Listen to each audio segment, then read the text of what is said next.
How does it feel to be in the barbecue capital of China? Is China's high-speed rail really fast and comfortable? How much do young Chinese care about green development? These are the questions that have brought a former executive director of the UN Environment Program on a month-long visit to China. Erik Solheim had visited China before and is known to be a friend of the country in his native Europe despite much political pressure. Now, after a few years of COVID disruptions, he is among the first in the queue to revisit the country. What has he discovered this time? Any recommendations?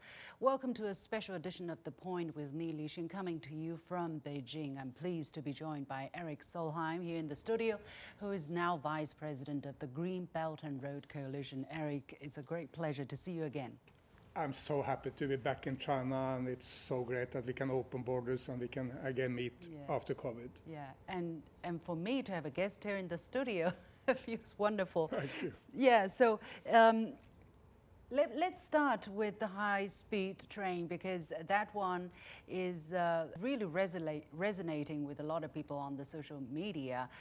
You were traveling from Beijing to Zibo, which is a smaller town in eastern China's Shandong province, and you tweeted about it. You said it was wonderful to travel high-speed rail in China, that it was comfort and speed. You know, you showed the speed, which was over 300 kilometers, and that one drew 230K views, that tweet, one picture, and almost 2,000 thumbs up. Why did you make a point to write about this, and why do you think this one got so much reception, positive reception? Because I think people have the same opinion that I have. There is no better way of traveling. You travel at high speed through these beautiful landscapes of China. You can see people doing their daily life out there in the villages, and you can see the trees and the mountains, and you are completely comfortable at 350 kilometers per hour. I mean, look, the Japanese invented high-speed rail. French also very good at it. But no one has done this as China, connecting this enormous continent. Basically, every city in China is now connected to high-speed rail.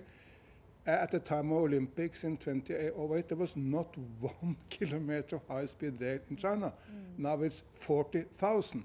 And it's so comfortable, so fast, but also so stable and nice. It's a beautiful way of traveling and seeing the world. But was it the first time that you took these trains? It was not the first time, but it's such an experience every time. I always want to go back, and unless it's very, very far, I always want to go by train rather than by air.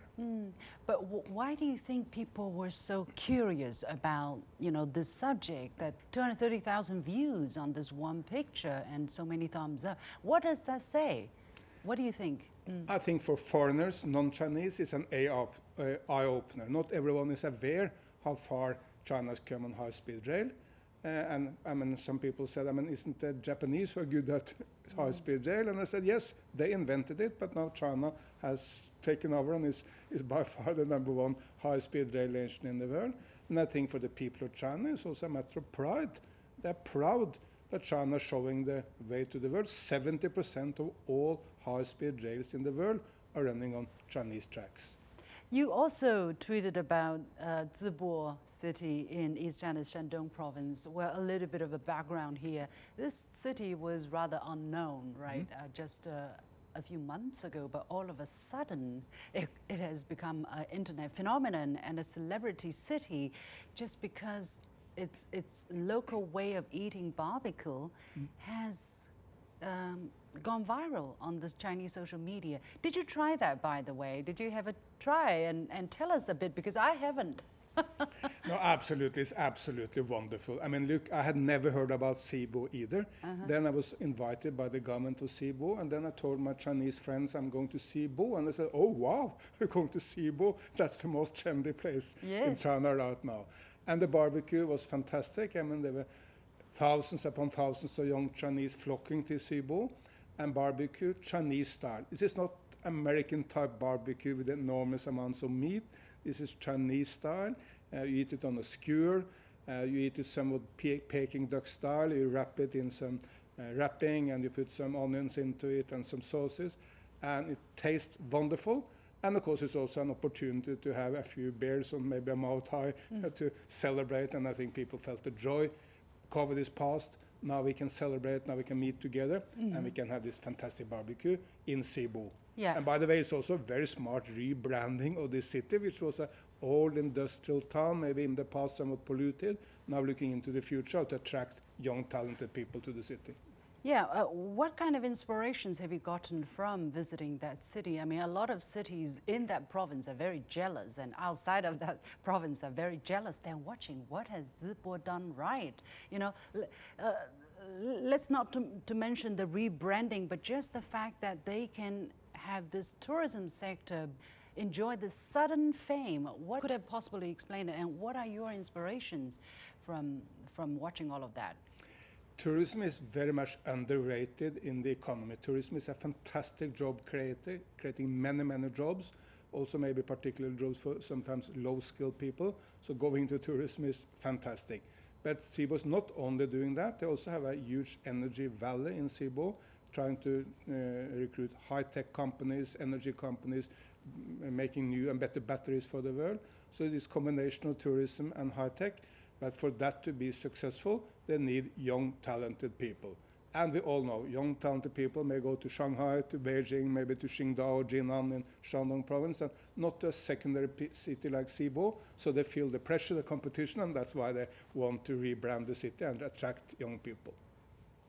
You tweeted about what you just said, this old industrial city rebranding itself as a trendy high-tech city with a green energy valley. What do you mean by that? I mean, there's a lot of information packed in there. You mean, for instance, this green energy valley, what did you see there? What do you think the city is trying to recreate from its old self? They are trying to make an area of the city where high-tech companies, green companies, people are inventing new batteries, going into electric mobility, where they are working in the same area, because then they will exchange views, they will inspire each other, and we will get the dynamism of the green industries. But this is, of course, not in Zibo. I think most Chinese cities now have these kind of areas, because they want to look into the future, and the future is green, and the future is high-tech, and they want to create the jobs and the market in these sectors, and then they need to recruit talented people, because at the end it's about the brains and the hard work of people, and you need to recruit those people. So in terms of the brain, the ideas or the awareness about green development, are there any noticeable trends or changes or developments that you've witnessed this time in China by talking to government officials, you know, to people from various sectors? What do you think is going on? Do you think this idea of green development has taken root and is really forming the foundation of a future-oriented economy?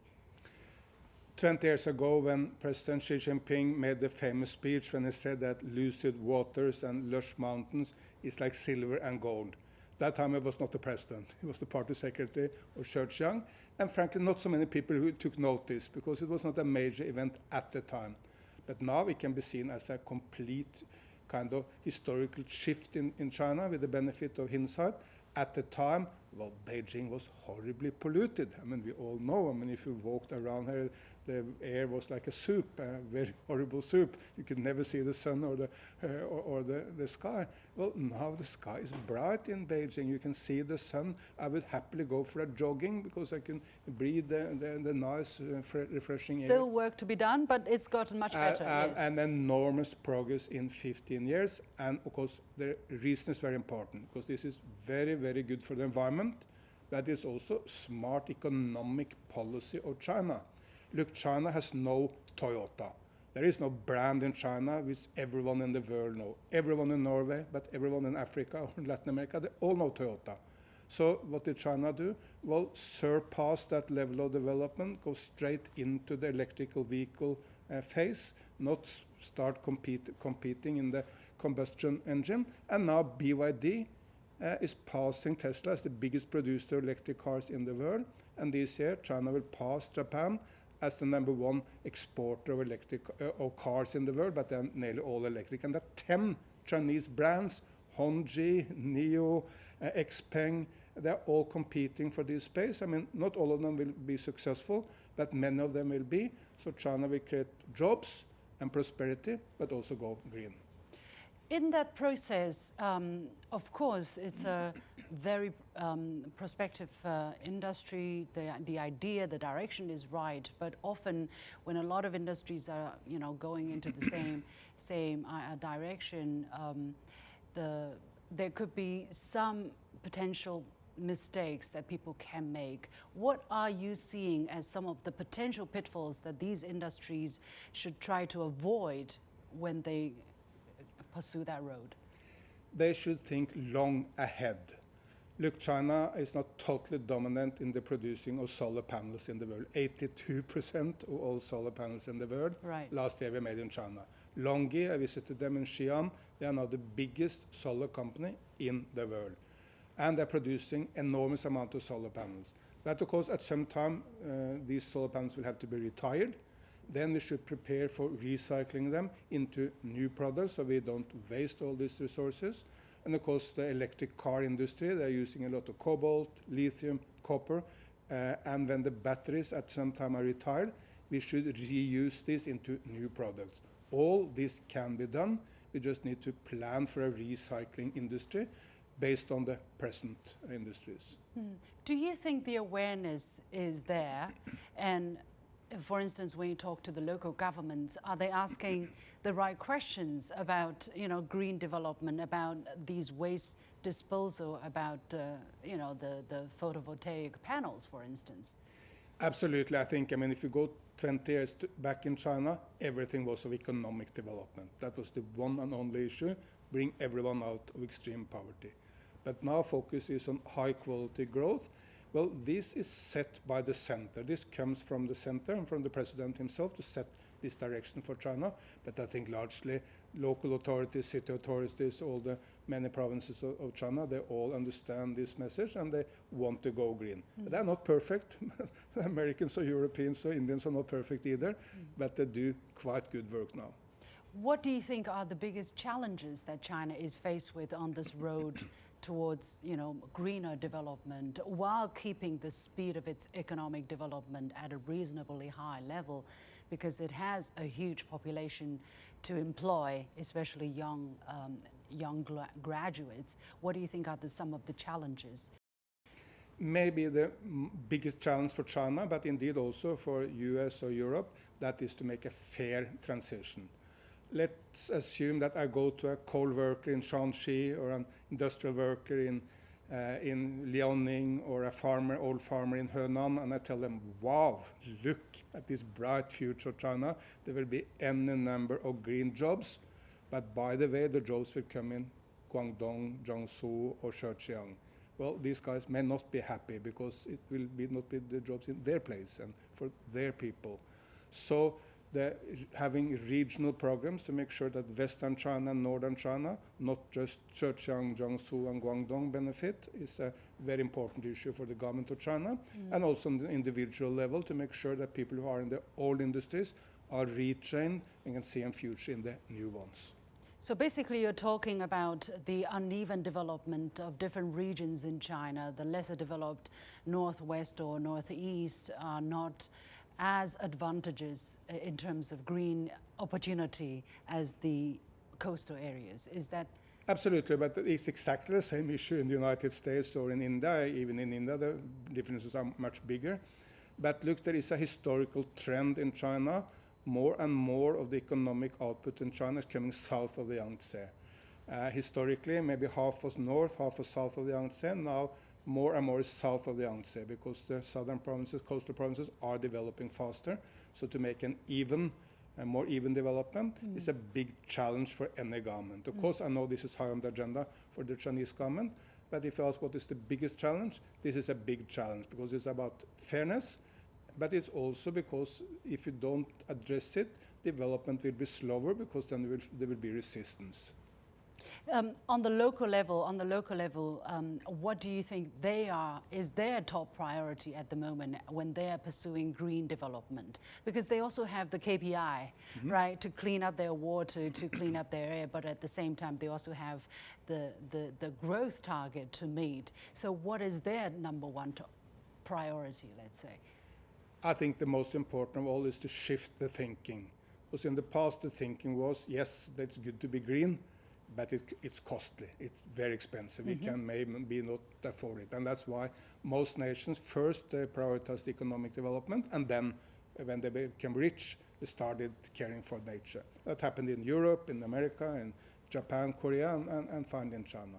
But now we have a very different opportunity, because solar and wind are now the cheapest energy in the world. If you move from coal to solar and wind, not only it's good for environment and for pollution, it also saves money. You get more money for education and health if you base development on solar and wind. So to get that shift in thinking, to see all the opportunities for going green and producing value, that's important. And of course, tourism is a very obvious sector for that. I mean, lots of tourists want to go to Sichuan to see the giant pandas. That's a big draw for tourism to Sichuan. But you need to make it happen and such a way that you create the jobs and protect nature. Africa, they're doing exactly the same. The number of gorillas in Rwanda is coming up. In India, they have doubled the number of tigers. The central Indian state of Madhya Pradesh just declared itself the tiger state of India. Well, they have a big heart for the environment, but also because they think tourism is a way to create more jobs and more prosperity for the state. So linking environment and ecology, that's the most important. This year will be the 10th anniversary of the announcement of the Belt and Road Initiative, and you are Vice President of the Green Belt and Road Coalition, which is a brainchild between you and the Chinese authorities, national authorities. What exactly is this organization about, and why so passionate about it? I understand over the past 5 years since this this coalition was formed, 150 partners from 43 countries have joined this coalition. Belt and Road, as you know, was launched by President Xi Jinping in Kazakhstan 10 years ago. But in the beginning, it was a lot about old-style brown industrial development and coal-based economy. So then Li Ganzhi, who was then the Minister of Environment of China, and myself, we decided, let's put together a coalition of partners who can help Belt and Road going more green. And it has been successful beyond any expectations. Because when President Xi declared that China will stop all overseas coal investment, because immediately everyone is asking, well, China will not invest in coal, but maybe China can invest in solar or wind or high-speed rail or green hydrogen or hydropower. And then you see this happening everywhere. And of course, Belt and Road has created a number of green programs. Just recently, the Bandung-Jakarta Railroad in Indonesia was open. Last year, the Laos-China Railroad, which is linking Laos to the global network, was open. In Africa, you have a number of fantastic railroads done by China, and even done in an environmentally friendly way with bypasses so that elephants and giraffes can go under or over the railroad. So yes, in the beginning, Belt and Road was not so green, but now it's a massive force for green development in the world.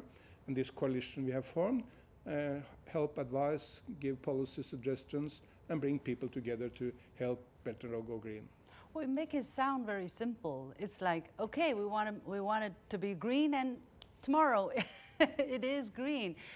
I'm sure in reality it must be not so easy. What are some of the, the difficult journeys that you have covered, or that you can share with us? For instance, an example, Because at the end of the day, economic cooperation, you have to calculate the money first, for anybody to survive in a market, right?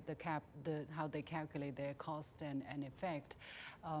So share with us one example maybe you can think of that went through this transformation from being a brown project to a green project. Yeah, for very long there were numerous planned coal plants between China and different nations. There were planned coal plants in Bangladesh, in Pakistan, in Kenya. And when China decided we will stop funding this, it happened more or less at the same time as the Kenyan government or the Bangladeshi government also said, but we do not want coal here either. So it was not just China. Then it would have been difficult. But it was also the same development in some of these nations. And yes, it's not simple, it's a lot of hard work. A lot of good people have done hard work to convince others.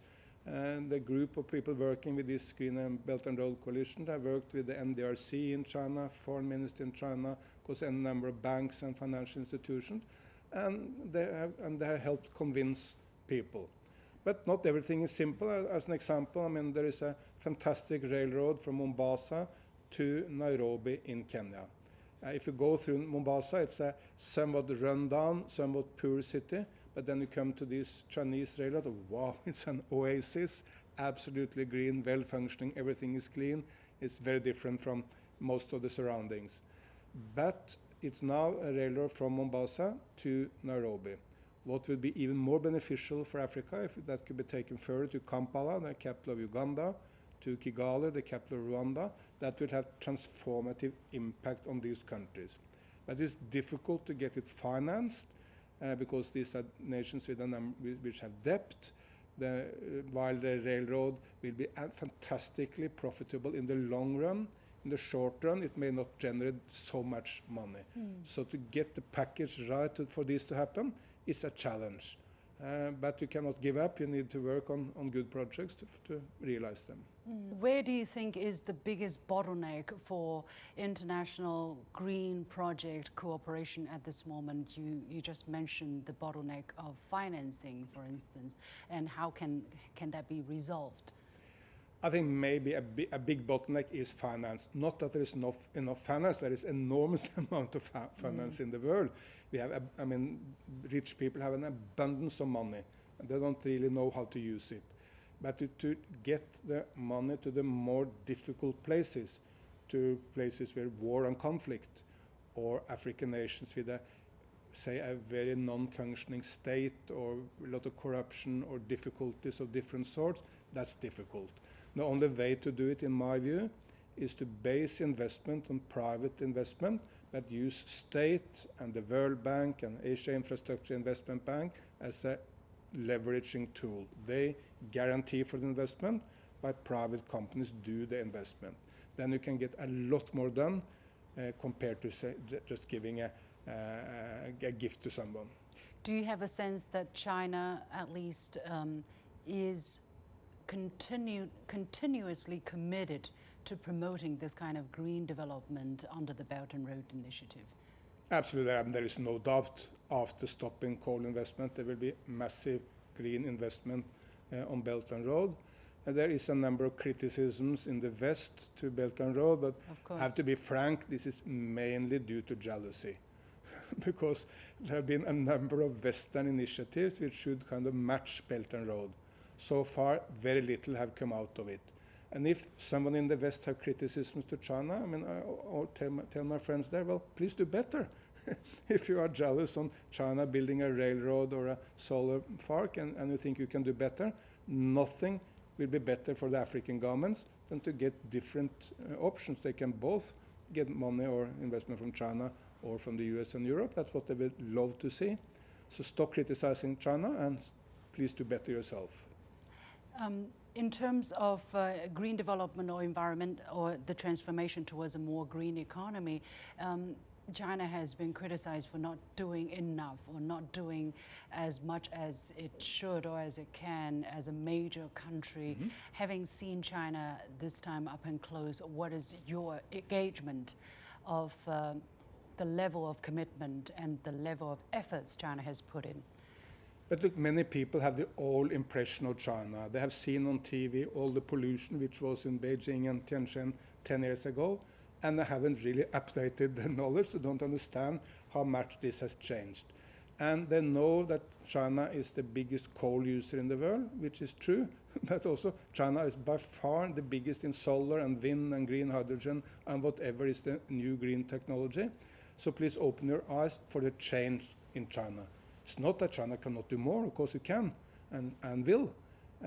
But at this stage, China's moved from being in the backseat of green development at a time where China had mainly a lot to learn from particularly Europe, now into China being in the driving seat. And very, very positively, not just China, the other Asian giant, India, is now moving very, very fast in the green direction. And when President Xi and Prime Minister Modi, they have some difference in some issues. On green development, they're exactly the same perspective. How to use the state as a way of driving green business. And Prime Minister Modi is opening new solar plants, new metros by the day. 10 years ago, there was hardly any metros in India. Now 27 Indian cities are constructing metros. And India will very, very soon be the second biggest solar nation in the world, next to China. So what is the pivot for the future, or the key to winning the competition to be a better self for the future? Because everybody is talking about competition, rivalry between the United States or China, or between China and India. But at the end of the day, what do you think decides who can do better for the benefit of mankind, of course? Of course, we need both competition and cooperation. Competition is good. Business competition is good. When, say, BYD developed very good electric cars, it put a lot of pressure on Volkswagen and General Motors to do better. So that business competition is very good. But we also need to work together, because all the major issues over time, peace in Ukraine or in the Middle East, economic recovery after COVID, avoiding new pandemics, or climate change and environment, will be much easier to resolve if we work together. So let's work together and inspire each other, because when there is some inspiring development in Europe, China can learn, and vice versa. Sometimes we can learn even from smaller, faraway places. Rwanda in the center of Africa, they are now world leading in protecting gorillas, which is a very, very threatened species, because they create a fantastic tourist industry where people go and see the gorillas, and they pay for it, so that it's a great economy for the local people. So there is an enormous opportunity to learn from each other in the world. Thank you so much. We have to leave it there. Erik Solheim, Vice President of the Green Belt and Road Coalition, formerly Executive Director of the UN Environment Program. Thank you very much for having visited us here in the studio. Thank you. Xie. Thank you. And with that, we come to the end of this special edition of The Point with me, Liu Xin. As always, you can follow me on Facebook and Twitter using the handle Liu Xin in Beijing. On behalf of the whole team, thank you for watching. You've got The Point.